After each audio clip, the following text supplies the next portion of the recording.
So, we are live. Good evening, everyone, and welcome back to Fear of the Blank Artist, episode number 2. I hope many of you had the chance to listen to the first episode, but if not, I renew you the possibility to listen to this on our YouTube channel or via Facebook, like during this live show now. With me again, my friend Michael in Greece. How are you, Mike? A pleasure, sir. And I'm good. On a personal level, I would tend to say that I grow older, but that's like become a signature thing for me. Yes, In of a way, course. Yes. older but not wiser. I'm not entirely sure about that, to be honest. Yes, I feel you, my friend. It has been a crazy month, I would say. We are exactly a month away from our SOS party. And why am I introducing that? Because some of our guests will be part of the show tonight, and I'm really sorry that you could not make it. Yeah. Logistically, it was impossible for you.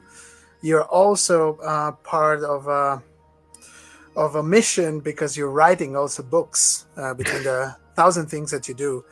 And I guess it's the perfect connection between the themes that we have tonight. Tell us a little bit about why have you been busy lately, and then we introduce the themes of the evening.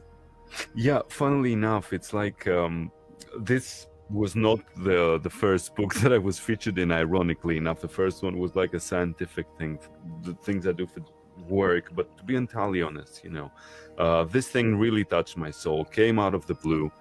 Never intended to do anything with it. Perhaps it came out of my desperate attempt to explain my own psychological state, if you want. The first one who read it, funnily enough, was Gary Hughes of 10, while I was on tour with 10, tour managing and all. And There you go. he Cover saw of your book. he saw the poems and said, Michael, why don't you send them over, to a publishing house or whatever. And here we are.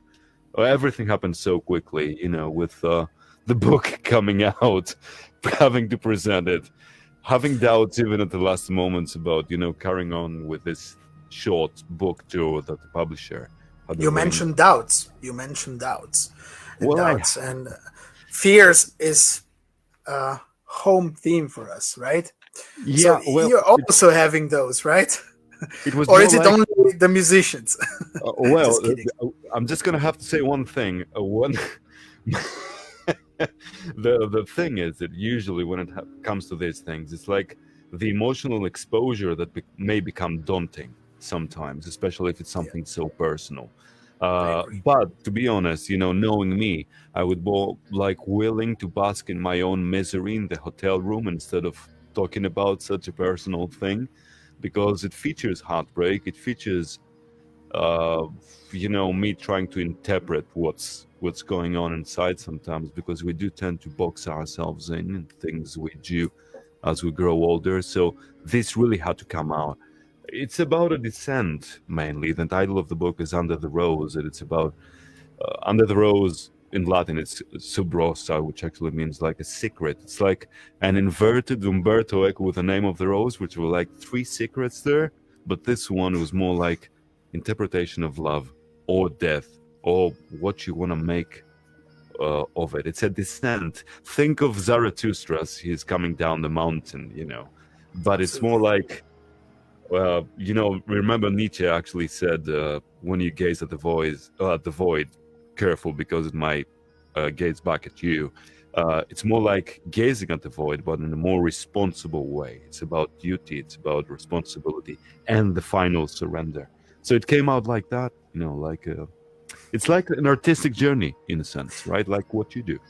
And the question of tonight's topic is, have you been understood?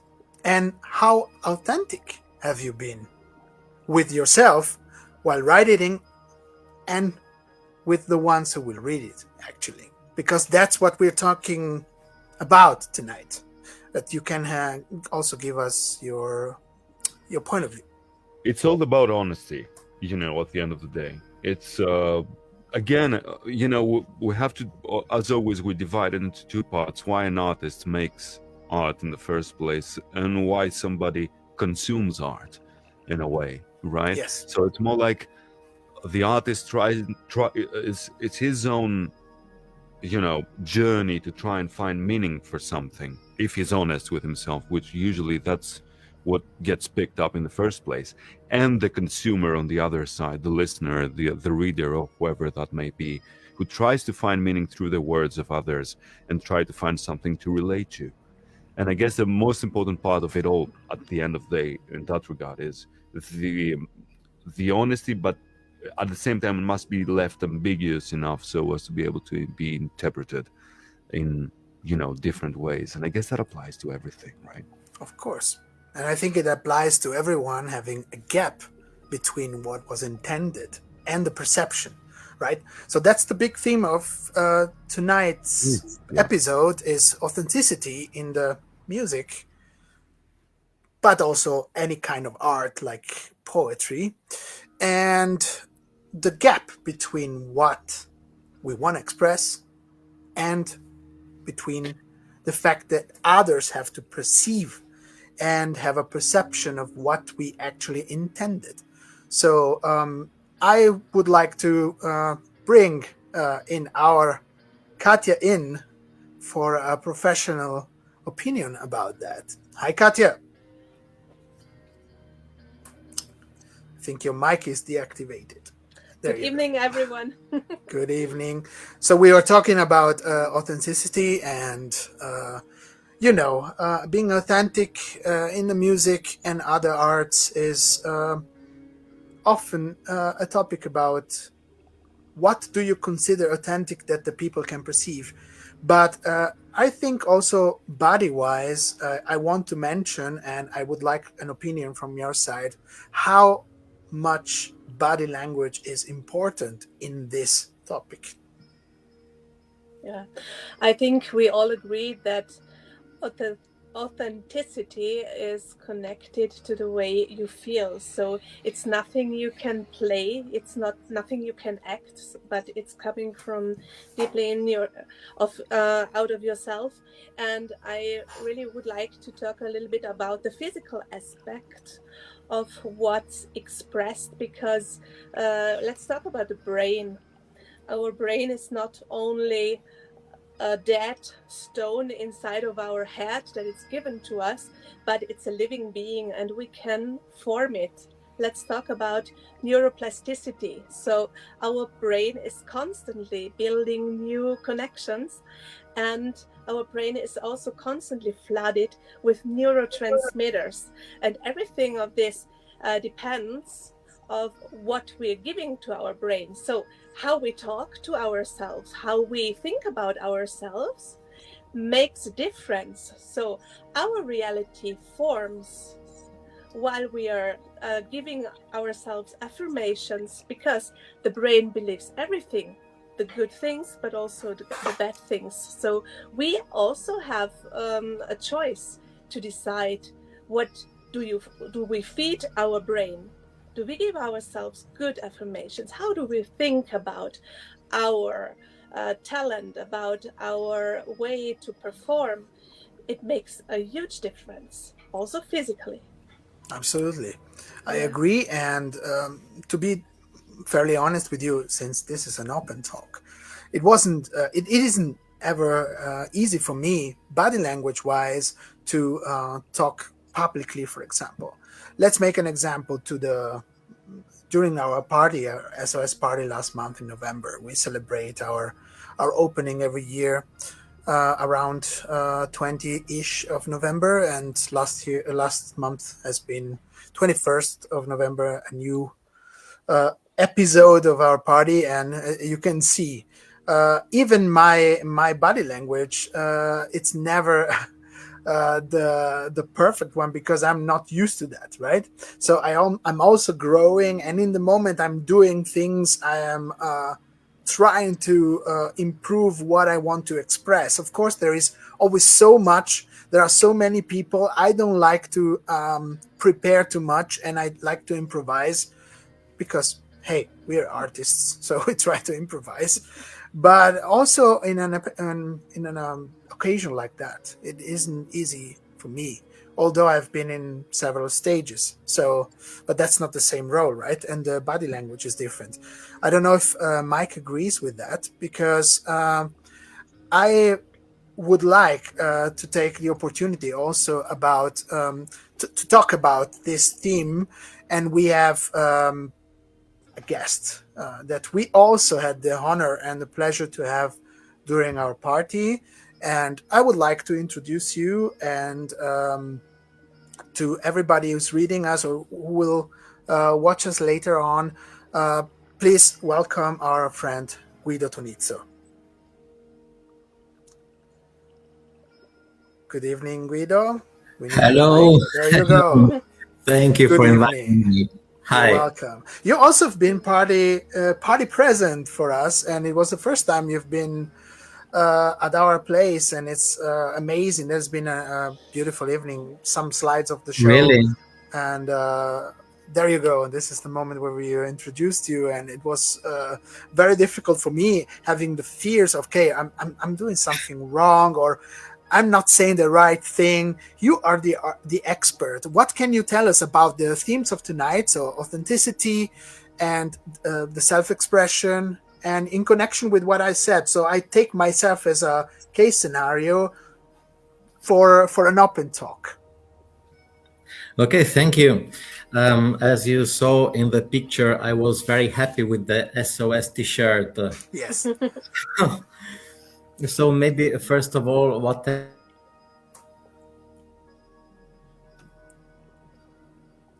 Connection is gone. Let's see if we can represonate that. Okay, I see you. Yeah, okay. Yes, you're back. But if we like what we are doing, we are into it, so it's easier, it's more natural. And I think that authenticity is not perfection. No, you're right. Okay. But happiness makes it. Or is it what you're saying? So you were happy. So the fact that you were happy also showed with the body language. We were talking with Katja before. There is already a message behind that. And the fact that we feel happy and we think, okay, we are saying the right thing.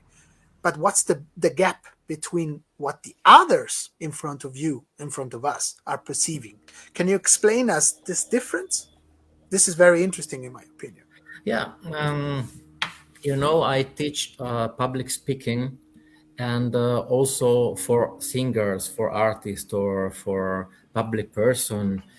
And there are many things that you can learn in this world. Authenticity is awareness. So you have to know what emotion you have, what you want, how to manage your emotion also, especially how to express them. So it's an inside part you have to know and to work with. Then there is, the other side, the communication with the public. Public can be one person, can be 100 person, can be a party like yours.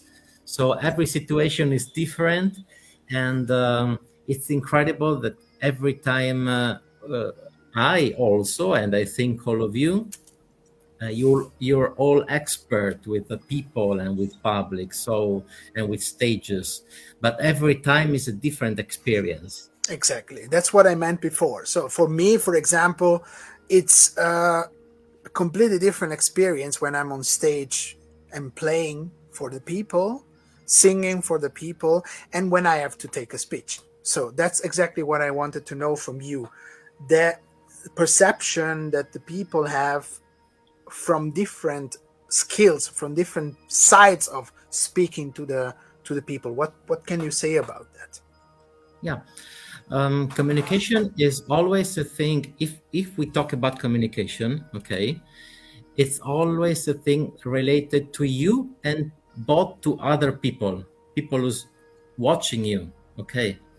So if you create a relationship kind with your public, you can create a specific authenticity that involve all the evening. For example, your concert or your speech. So authenticity is something you can reach inside, but it's also related on your communication. And I understand when Katja talk about the physical aspect and the emotional aspect, because what you feel is related or what you express with your voice, with your nonverbal communication. And of course, you can study all the techniques of communication you want, but if you don't look inside and work on your emotion, um, you will you will see this. How can Ambivalent. You cannot Ambivalent. hide it. Yeah, ambivalent, yes. But I want to ask our friend Mike, did it Yeah. feel like Guido just said, also during your book presentation? The thing is, with me, it kind of helps because I guess it always has to do with the fact, if somebody's picking out of a position of expertise in a way, for example, with me, and I'm not talking about the book now, with me having 15 years of public speaking, either on the radio, teaching, or conferences, and all that comes with it, every role is different. But I guess one way to just wash away the doubts, in a way, if I can speak about a little secret there, it's just not giving enough leeway for somebody to question you. In a way, that's why I said that you speak out of a position of expertise. It's a little trick that you do tend to do. You somehow play it safe, so to speak. Sure. I I do agree in what you say, but I'm taking again myself into consideration because I'm thinking of the party, and I also come from a position. I'm just doing an example. I'm coming from a position of expertise because I also have my experience, True. and it's our party. So I am like the host, like in this show. But you're But not still, holding in back. that moment, it's everything. It's blacking out. Okay, what do I have to say? You're How not do we do holding- that? You're not holding a base, though. That's the difference. Exactly, and that's where I want to come from. What Katja said about the physical, because I miss my instrument, and it's not like being on stage as a singer. And we will come back to this singer topic very soon. And as Guido says, it depends also on the different.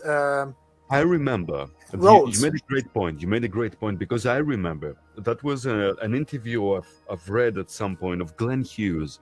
Glenn Hughes used to sing for Black Sabbath for just one album, but he was hired as a singer, not a bassist, because they already had a bassist at the day, back in the day.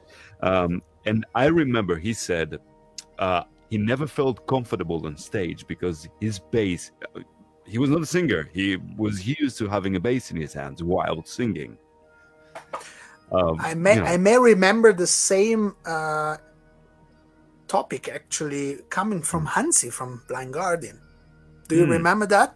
He used to be obviously frontman of the band, but also the bass player. And at one point, from the Nightfall in Middle Earth album, he was just standing there with a mic.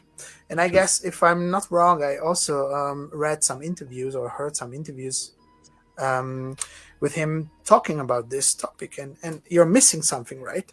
And so in that moment is to ask Katja, for example, in that moment, do we miss something in our body language, or is it just a concrete lack of structure in our show and in the way we pose ourselves? What do you think? You mean when you get a sort of blackout before an important? Yeah, but as I said, if I have to stand there with a microphone, I'm missing my bass, like Mike said, right? So what's going on inside of me in that moment? in this moment, your brain could be flooded with a stress hormone that makes you this tunnel view, like I explained the last time on the first episode, that when you don't feel secure in this moment, it can happen that it comes over you. So last time I explained a little bit about breathing exercises, about calming yourself down. About you can refresh them for our new listeners if you want. Yes.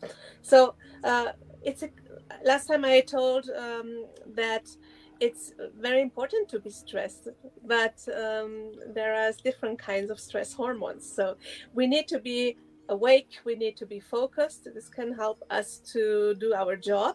But on the other hand, when we are getting overwhelmed, it can also be destructive in this moment, and we can have a blackout and not knowing what to do anymore.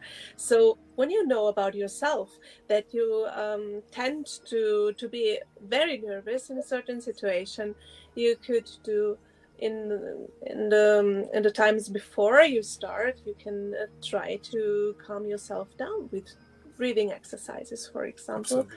Breathing into your belly through your nose 3 times can already relax your nervous system.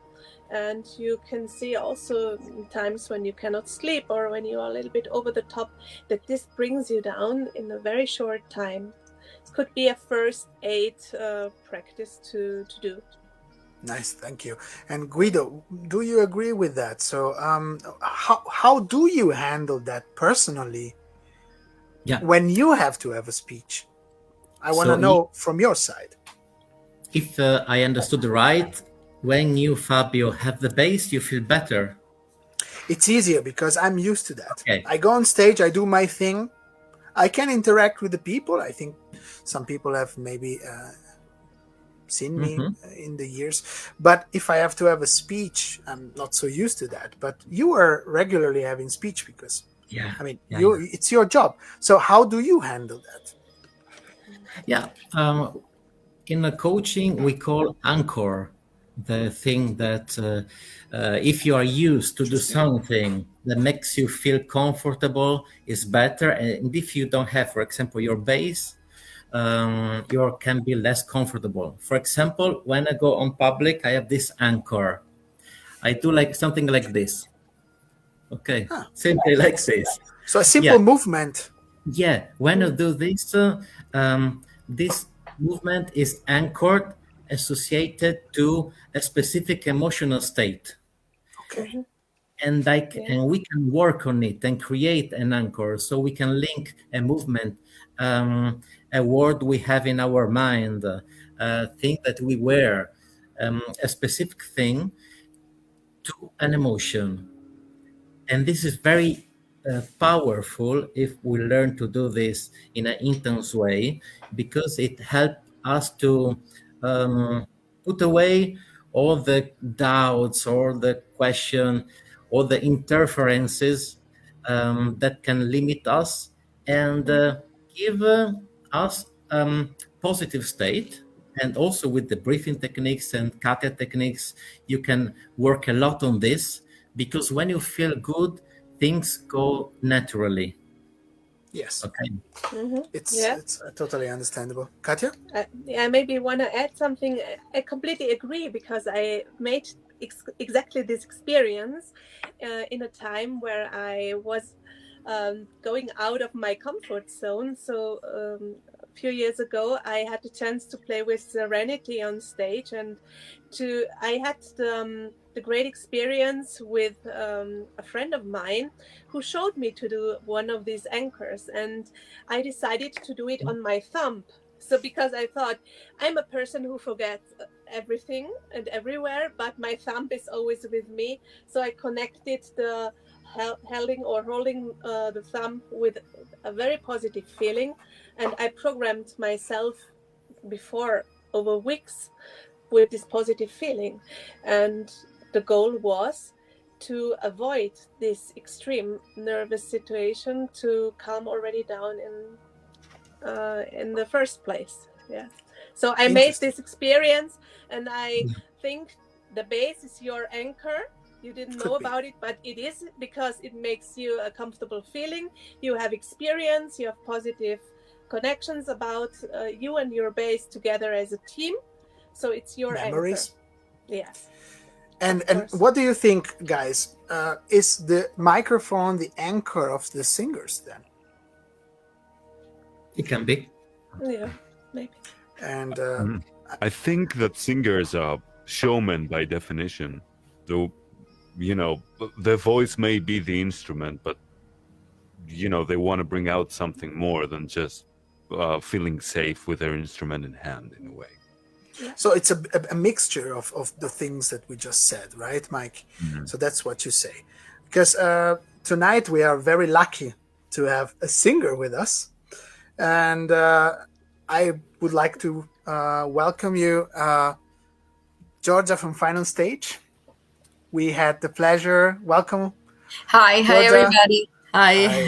Hi, I hope Giorgia. you're fine. And we had Giorgia and Final Stage at our party last month, and we are now talking about anchors. We are talking about tricks to feel safe. And although we're getting out of the comfort zone, how do you deal with the stress pre-show?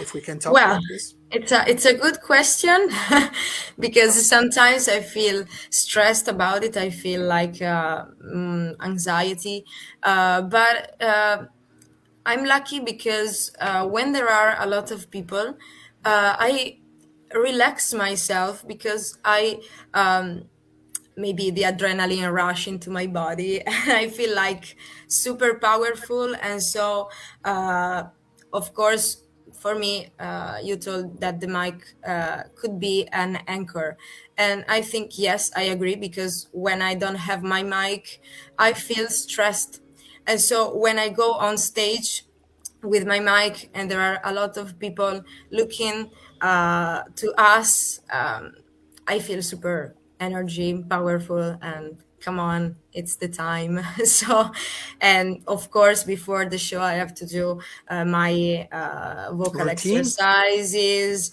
use hyaluronic acid to relax my cords, and this is a very good suggestions for singers. Hyaluronic acid, and Thanks yes, for the suggestion, the medical suggestions. yeah. I think yeah, this is my Nice. answer. But so from what you're saying, and now I connect a little bit with what Michael said before, what about if one day you had to perform with a head mic and you didn't have the handle mic? How would it work? Maybe Good question, huh? yeah, very good question.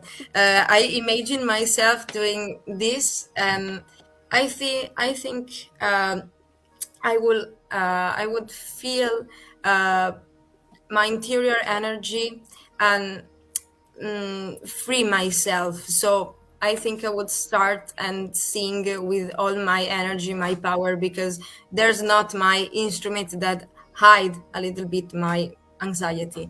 So free myself from that. Nice. And how was your reaction and how was your feeling during the party? You guys have had a nice acoustic set for us. Yeah, And I for want us to talk. it was yeah. Sorry. I want to talk about it a little bit because Yeah. it was a little bit of a different, as you guys can see, environment for you, because you're not doing acoustic shows every day, right? Yeah, it was the very first time, and it was a huge honor because it was the first time that we went to SOS party, and it was amazing because yeah, we prepared a limited edition acoustic set for the first time, and we played some of our songs that of the first album that we have to release soon in the next month, and it was I felt like really emotional and feeling a little bit of anxiety before of the show because yes, it was the first time ever, but it was amazing because yeah, I think that the meaning of authenticity is that also if you know that you are doing something you love and you express all your emotion, all your feelings, all your experiences with the perfectly and absolutely truth. You can do it in electric and also in acoustic, and it's the same situation, because you are explaining what you feel, and I think the artist has to have an objective target, that is the one that the listeners have to feel understood by listening to your songs. And so if you are yourself and you are true, maybe the listener could felt understood, and this is important in electric and also in acoustic too. I think I agree, because I also had several acoustic and electric shows in my career, and I can relate with that. But I want to ask you, have you talked, for example, with Katja and Guido prior your performance to ask some suggestions, or have you had the chance to let's say, dilute your nervosism before? Well, I didn't do it Okay. in that night, but I had the opportunity, the chance to talk with Katja some months ago, and I think she's amazing, and she helped also me during my stress period at the university, and I learned some exercises she taught me, and I think she's amazing in her job. Thanks. Nice. that's Thanks to you, cool to Katja. hear. Thank you. And what do you say, Guido? You have visited the show as well, so you have been part of the show. And how would you describe what you perceived then? So I want to test now what Giorgia wanted to give and what you, for example, as a professional perceived. And we explain it, Michael, who was not there. And so let's see if it arrives. What do you think about Final Stage Show? Okay.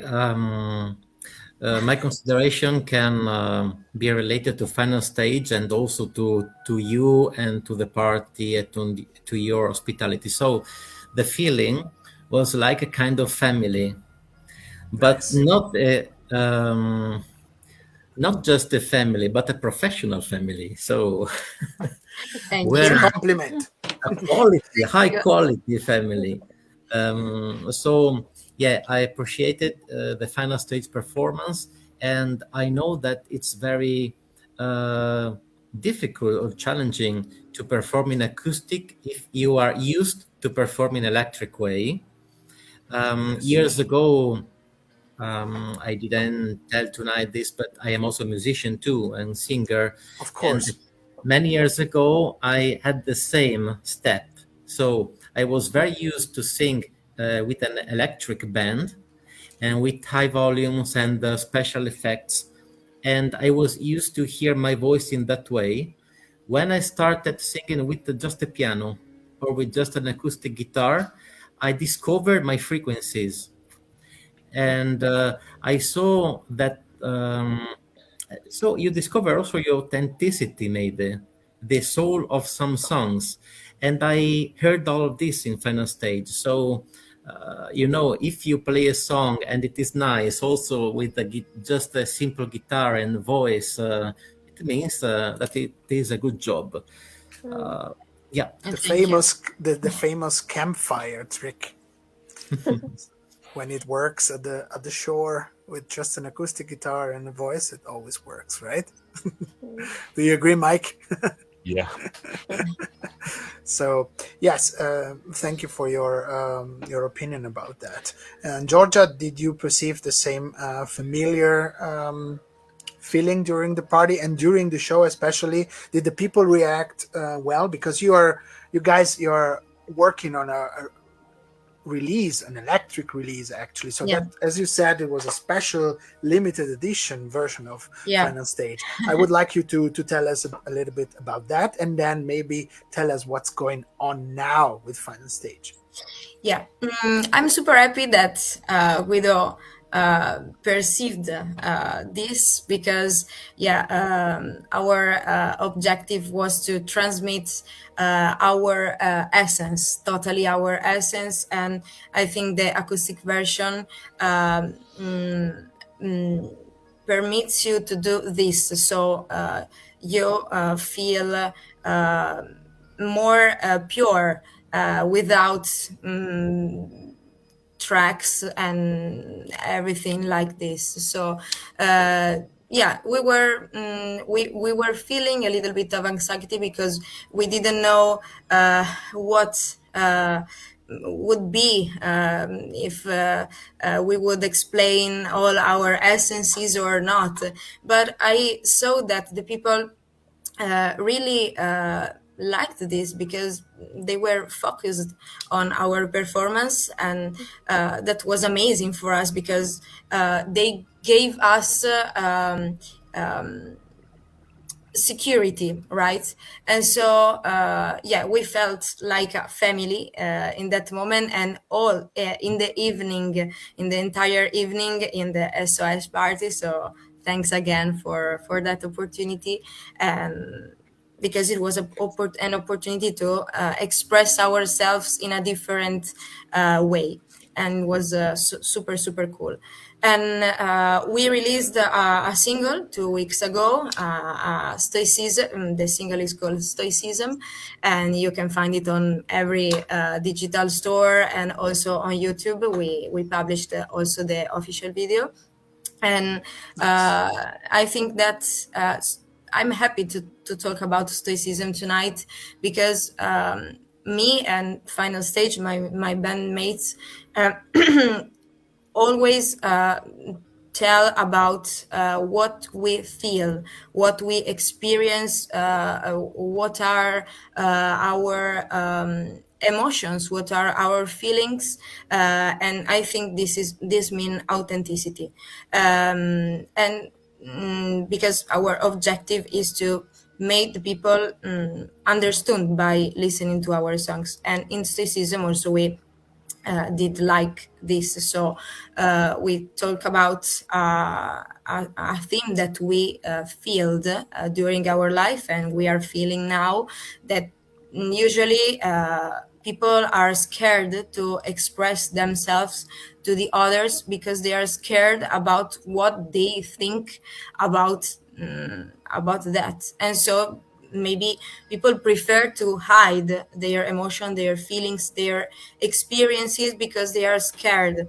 But I think that we think that it's better to express yourself, because maybe you could be healed by the meaning, by the thoughts of other people, if you explain yourself. And so Stoicism talks about that theme. Yes, that's.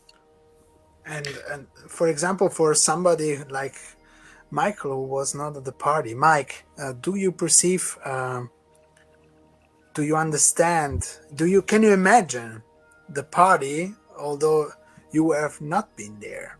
And because I'm really sorry that you could not witness, but true. It was exactly like everybody just said. If I have to go back in myself and express feelings about how we felt, it's exactly like we just said. What is there anything that comes to your mind since you were not be able to be part of it? No, I really had to ask you about it, to be honest. For both me and for those listening in right now, as far as the SOS party itself is concerned, how it was conceived and all that comes with it, because I really find it as a very special staging event for new artists as well, not just what you do as a producer and all that. Absolutely. So, I was actually very actively thinking about it and feeling guilty for not being able to be there. But perhaps next year, You right? should. there's gonna be a next. Thank you, Katja. Thank you so much. There's gonna be a next year, hopefully, and we are still here, and so we are officially inviting you. And I think Michael next year will come one day before, now that he knows all of this. exactly, and maybe Mike will, in the meantime, write another book and wants to present it at SOS. Oh God, yeah, that's already in the works. Yeah, It would be amazing. And it's really cool. It's really cool that you see there are so many different types of art that are mixed together in the SOS family, and also the ones who are listening, because I have had the chance to talk about our format, Fear of the Blank Artist, with other people in private after the first episode, and it really reached also people who have all sorts of different arts and disciplines. So I don't want to lock this show just about music, but I would like to make awareness in every stage and every side of creativity in general. You've got a great point here, because it's like what we were actually talking about before we started. In a way, in the first couple of minutes, Yes. our lives are becoming boxed in violently, I would say. So it's pretty sad when you have people wasting whatever potential they may have, for any kind of expression, that is, and not making something out of it. It's a way, whether it's to pick up an instrument, to sit down and write, find 5 minutes and try to find your calling, because life is not just work, how much money you make, how many jobs you have, and all that comes with it. It's expression. I wish more people would just find their voice and be able to express really and honestly, because authenticity, we're talking about authenticity, it's a Greek word by definition. Here it is, authentic, which means really, in all reality, it's honesty. It's by extension, had we had authenticity in reality, we would have had honest people, honest relationships, honest communication, and all that comes with it. So you see, everything is interconnected in a way. So I wish more people would find their voice, and if not, it's a great enough filter by itself, isn't it? So I agree. Katja? I just lost my thought. Give me a second. I will find it again. I want to, so perhaps you were not honest in that moment. No, just no, come on. just kidding. No, I wanted Just to to make connect laugh. to Mike, but I have to find the connection in my brain. Maybe you need Honestly, some of the exercises that you were talking about. Yes, I guess. Giorgia, do you think your message is honest? Does this? It's a stupid question. It's a rhetoric question, but does your message come through? Yeah, we always try to do this. We have to be honest, because as you are an artist, you have to tell the truth. You have to explain what are the real feelings you are living, the experiences, the thoughts that comes in your mind, and so you have to tell the truth, because if not, you're like false things. So the people couldn't feel like understood, because they feel something wrong, something not true. And They why know. is then the false message most of the time in the pop medias passing through instead of the authenticity? Guido, why do you think so? So why are those ones not authentic? Most of the times, I don't want to say all the time, I don't want to generalize, but most of the time we have the perception, okay, the indie market, the true musicians, those are authentic, they're honest. and up there we don't have this perception. Why? Yeah, I would like to say a thing here. I am not really interested on what the mainstream does You're and why. right. Because it doesn't influence my choices, for example. So But everybody for has many it does, so that's what? why for many others there Yeah, is a lot of influence. So why do we have the perception of that?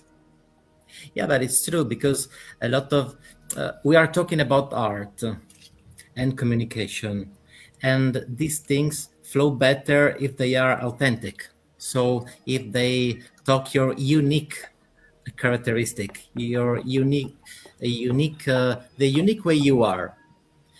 If you start making some programs and you want to plan your music, you just want to look at the money or at Success KPI success. Yeah, you start not doing art but mathematics.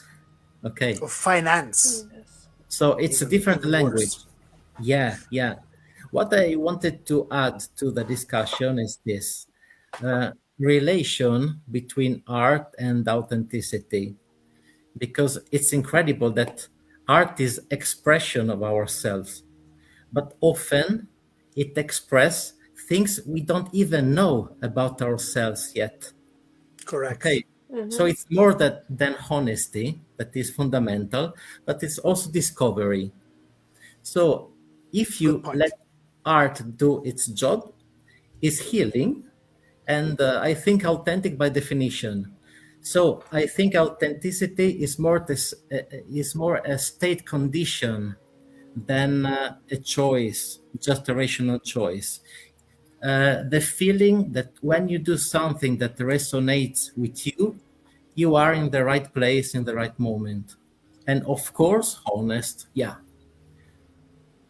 Yeah, I mean, if there's something objectively good uh, uh, due to authenticity and all that comes with it, then isn't it amazing how you look at it from the outside and sometimes wonder, did I really do that?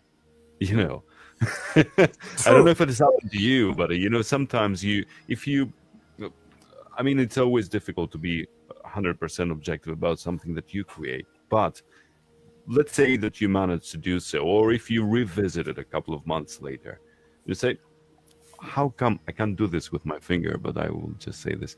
How did I do that? Just kind of wonder sometimes. It's, I guess, um, it's one of those moments where inspiration hits you. But another point I wanted to raise is what happens and how one handles projection, as in when you deliver something, how do you follow it up when there's expectation, a certain image projected outside? Uh, you know, uh, So visualization, it's what you mean. Visualizing what you want to express also helps that. I mean, afterwards, after it's out, I mean, you've done an album, the latest album of Serenity. How do you follow it up when there's Okay. projection and expectation and an external image and then all that comes with it, after a release, and not a release of art, that is. I'm not going to touch upon the mainstream thing now, but how do you handle that? That's the question. How do you follow it up and keep it honest at the same time? Well, I can obviously reply for myself, but I guess in my case it's always depending on the type of release that I am involved in. For example, you talked about Serenity. Of course, the release is has a lot of expectation because after 8 albums, you have expectations. There is press. There are expectations of the band members, of the producer, and so on. Of course, one thing is when you are completely under the control of the artistical message behind it, and one thing is having to do that with a lot of other people. I think that the expectations are always having different measures. And this is where, for example, I have a little bit more concerns, because most of the time the expectation levels are not matching. But this is my personal problem, because I have certain expectations and I'm pretty orthodox with them, because I have them from the beginning, and often they don't mutate till the end. And I've talked with many of my colleagues, and I don't want to say in the band, outside of the band, in general, but it's so different.